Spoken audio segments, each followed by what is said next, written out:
โอ้ยมันตายดอกมันตายแล้วนี่ตายเ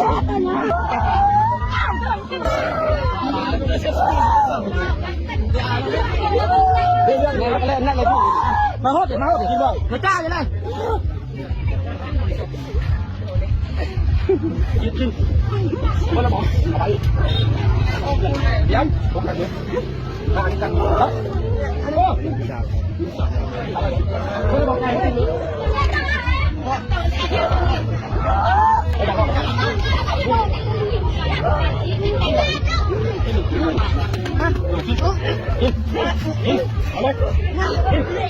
กินมาดูเอาไหน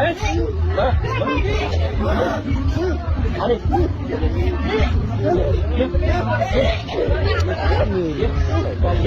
กินจับจับไปเลย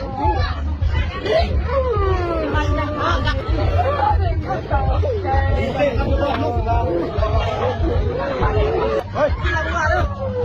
กินอะไรมามึงไผ่เลย